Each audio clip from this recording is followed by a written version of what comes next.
What is going on, everybody? We are back with another review, and we're reviewing the second story of 1978's The House of the Dead. This is a movie that was, it looks like, written by David directed by Sharon Miller, produced by William Jackson. Um, and yeah, please remember, check the link in the description below if you're on YouTube. It will take you over to the Patreon. You can subscribe on the Patreon and get everything a full week early.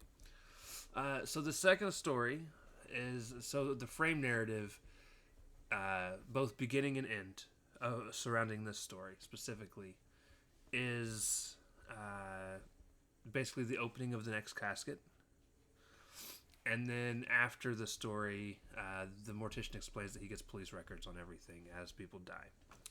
Now, with that being said, so this was about a character by the name of Growski, who apparently took pleasure in killing people in front of his camera. And we actually get to see 3 instances of this, and it all happens very quickly, though. So, I mean, this isn't going to be a very long review. Basically, it starts off with the first lady that comes over. They talk. She kind of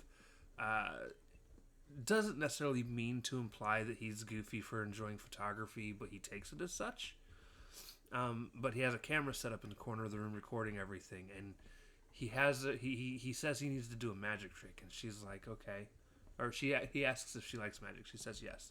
He says, okay, I need some sort of linen or nylon. And she's like, well, the only ones I've got on me are my pantyhose. And he's like, that'll work. And she's like, well, they're connected, so it's one unit. And he's like, that's fine. That's fine. He's like, look, I'll even turn away as a gentleman so I don't see anything. And she's like, okay. So she's taking her pantyhose off.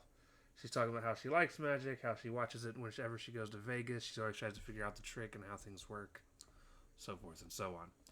So he then takes the nylons, wraps them around his hands, and has her go stand in front of the camera. And he's like, all right, so we're going to make this disappear. We're going to use some prestidigitation. And she's like, oh, I like that. He says, all right, I need you to close your eyes, though. She's like, all right. He's like, all right, 1, 2. And then he wraps it around her neck, and he chokes her out with it. And then after it's done, he looks at her, and he goes, see, made your life disappear. Fantastic. So then the next lady, and in between all of the ladies that he's killing, is showing him being walked through what looks like a jailhouse or a courthouse with a bunch of photographers taking pictures of him while he's handcuffed and whatnot. So then the next lady he invites over, and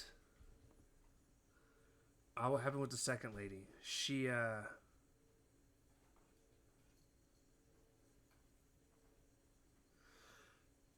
saw the camera because they were talking about the photography, and she approaches the camera, and she gets super mad because she realizes that it's on. So he just chokes her with the phone cord that's there. And then the last lady shows up, and she comes over, and she has her sitting there. I guess he tried to make a move on her to probably get in close to kill her. And she got super mad and was like, well, I'm going to go, I need to call myself a cab. And he's like, please don't. So she goes over to the phone, picks up the phone to call the cab. He takes the phone from her, hangs up it. He's like, please don't do that. And then ends up choking her, killing her. And then the mortician explains that a year later he was put to death for his heinous crimes. So far, I enjoy this story the most. It's goofy. It does not take itself too seriously. And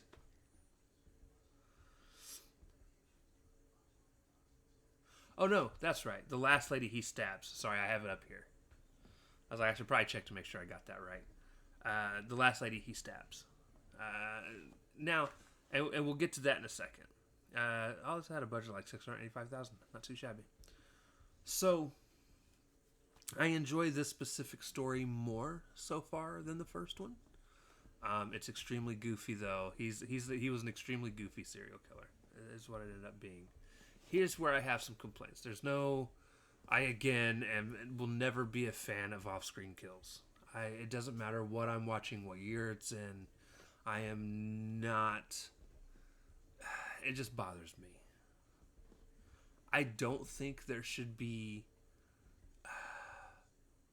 I don't think there should be a serious horror movie geared towards kids. What do I mean by that? You want to make a TV show like Goosebumps or a movie like Haunted Mansion for kids? Absolutely fine. Don't make a movie like, for instance, Tarot, that came out, I believe, was PG-13. It should have been rated R. It would have been much better. That movie's not for kids. It's for adults. But they made it for adults in a way that it's okay to take kids to go see. No. That's not what we want. We'll introduce our kids to horror the way that we feel as parents. Okay? Make shit rated R. With that being said, though, interesting story. I could do without. And the reason I brought that up is when he goes to stab her, like he gets the knife right to her chest, and then the screen just cuts off, and it's the end of the story. So, was not a fan of that, but so far the best story on the thing. So, with that being said, guys, thank you all for hanging out with us. I'm gonna get these 2 videos up later so that I can go to bed, and I will talk to you later. Love you. I don't know what this is.